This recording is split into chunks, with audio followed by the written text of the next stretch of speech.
Hello, everyone. I am Alderman Will Stewart, and I'm here today with Michael Quigley, the new director of the City of Manchester Office of Youth Services.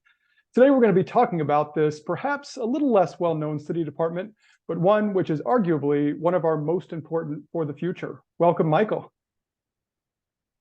Thanks, Will. I'm happy to be here. So let's jump right in. Let's start at the beginning. What is the Office of Youth Services? What does it do and why? Yeah, so as you said, the Office of Youth Services is a department here in the city of Manchester. And we are here to work with young people in the city to provide them with life coaching and caring adults who are going to do a variety of different things to help youth, whether it's connecting them to services in school or outside of school that they might need, providing one-on-one life coaches and case management to young people who may need a caring adult in their lives. And we also offer some programming as well in group services as far as helping young people regulate, their stress management or their anger or self-regulation. So we do quite a lot of work, and I think the reason we do the work is because young people need caring adults in their community who are gonna help them connect to opportunity and help them see their best selves and their talents. And certainly it's one of those things, unfortunately, that not all young people have those loving, caring adults in their lives. So Mhm. very glad that OIS, for short, Office of Youth Services, is here in the city. Now, I know you're relatively new to the department and taking on that leadership role there. I'm curious to know, what's your vision for the future of OIS? Yeah, so I definitely want to foster a culture that provides structure and space for young people in Manchester to feel valued, respected, and loved. Sorry, there was some beeping on my phone that just popped up. I just turned that off. I want to be able to empower young people to use their talents and their voice to be change makers in the community.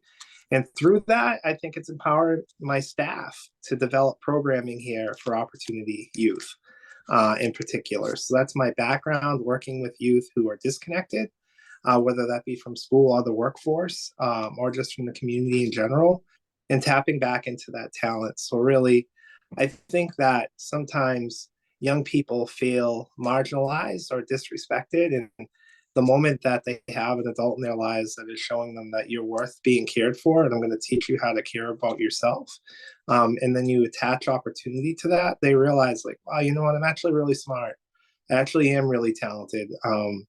And I'm going to take advantage of this opportunity. And sometimes it's just the missing opportunity. And that's my vision for OIS. So we can provide that.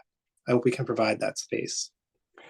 Yeah, no, it certainly sounds like this is, very well thought out, and I'm certainly helpful. And I think I speak for myself and the majority of the aldermen and the residents of the city, saying that we want to see that vision enacted and want to help in any way we can.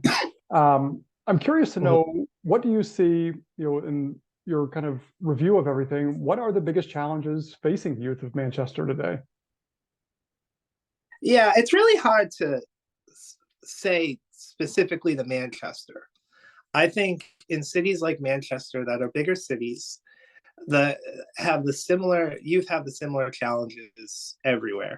And I think sometimes what that can be is a breakdown in communication in the systems that are built to support them.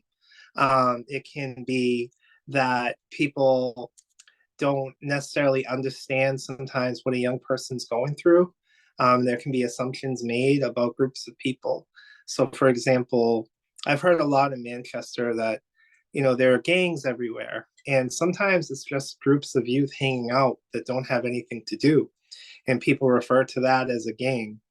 And so for me, when I look at that, it's young people are facing barriers because the adults in their lives or some of the systems that were put in place and support them are failing them. And I think it's important to have outside agencies who come with a different perspective and have the adults who are trained in best practices in youth development to kind of come in and work with those young people and advocating for themselves so people can better understand the needs and what they want. And I really think it's often a breakdown in communication when we look at the barriers that impact young people.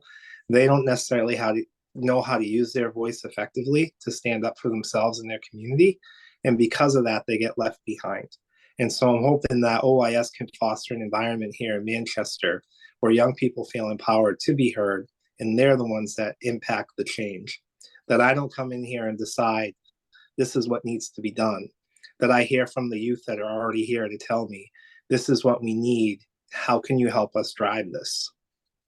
If Yeah, that I answers mean, your it does, yeah, and certainly the young people, the youth are the expert on the challenges facing them and their peers. So question. glad to hear that you have that rapport, and that you can hear and they can feel heard, and you can listen and adapt. What your department does. I'm curious with regard to responding to and working to address these challenges. How do you define success? Yeah, so I come from a workforce development background and running programming. So I've always been forced to define success by what's written out in my grants. How many youth did we place in jobs? How many high sets did they get in our educational programs? How many certificates, industry recognized certificates did they get? What I was never able to measure, and it's something I think is important, is the youth that you worked with, whether you had them for a day or you worked with them for 2 years, did they leave better than they came in? And that's something that we can't always put on paper or put a data point next to. I think at OIS, we want to measure, how many young people improved on their attendance at school that we were working with in the schools that were struggling with truancy. How many got their grades up? How many joined an activity that were disengaged from any activities? How many out of school youth did we place in a program, help to get a job? I think those are easy data points that we can start sharing with the city on our overall impact. But I really want to tell the story of, this young person met with one of our life coaches for a couple of weeks, and they came in, and this is where they are now, and this is how they're feeling about themselves. I don't think you can always show that in numbers. And I think at OIS, I want to be able to tell success through stories. And for us to start really tracking those stories of the young people that'll let us tell them.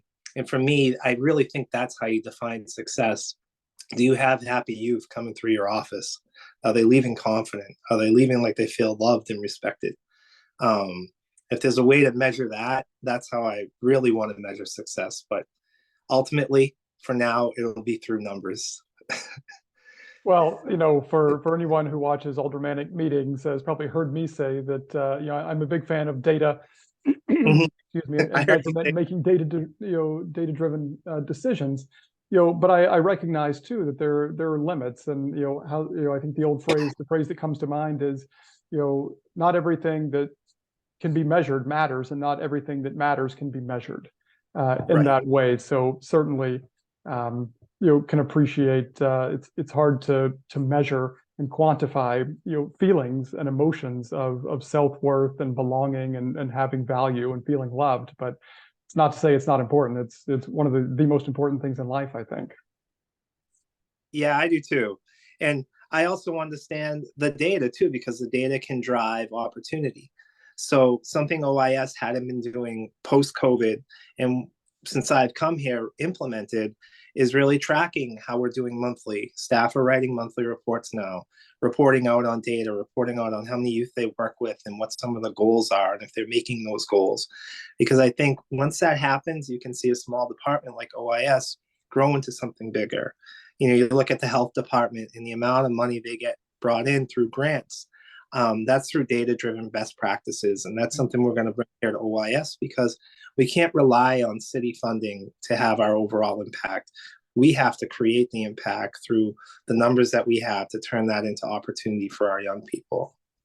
Well, it's great to hear too. Certainly, it's one of those things that city government, in particular, and government in general, I mean, can't do everything. But one of the things we can do is leverage what small resources that we do have with other opportunities, and certainly appreciate the point of using data to do that and help do that, and tell those stories as well, and be able to complement the numbers and the data with those stories and anecdotes to really form that complete picture, which I think is very compelling, to funders and everyone for that matter. So as we're wrapping up here, I'm curious to know, if you might have any asks for those who are watching this video, or city residents in general. Is there anything that we can do to help you and your colleagues? First off, I think it's important to remember that youth make mistakes, and they're going to make a lot of them because their brains aren't fully developed. And I think that communities' patience run low with youth too quickly, and the talk can become very negative. And what I ask of people is, with a young person, especially those who come from communities that are a little behind economically or a little behind educationally, that you take the time to give them a second chance, a third chance, or a fourth chance, because a lot of the times there's nobody else that's giving them that second chance. And when that happens, when we lose out on that youth, the community is losing out on a lot of talent. And we need to tap into that talent, because that could be the local workforce one day that drives success. And what I ask for as far as what my office needs, just an investment overall in young people. So when we look at, you as an alderman and your counterparts in city government, taking some time to think about how do we provide opportunities for young people who don't have family members who might be aldermen, who don't have family members in positions of power. What are we doing to create that opportunity so they could be in this role one day? And we are starting through the Office of Youth Services. We're starting the Manchester Youth Council. And I think that's a great start, so we could connect to some youth who aren't in leadership roles, who deserve to be in those roles, so they can see themselves as the future Will Stewart. And so that's my ask right now. And money. If anybody has money, we'll take it. Money doesn't solve all problems, but it is needed nonetheless to get the work started for sure. So, Michael Quigley, thank you so much for taking the time to chat with us, to talk with us about the Office of Youth Services, what you do and why you do it, and your vision. How others can help with regard to the Youth Council. I'll throw a link down in the comment section, here below the video, if people want to learn more, and if there's a young person, in your life that you're connected to that you think might be this might be something they'd be interested in, please encourage them to apply. The deadline is when, Michael? April 30th. April 30th. We have a little bit of time, but not a lot. So with that, again, thank you, Michael, for joining us today. Thank you. This was awesome. Excellent. Goodbye, everyone.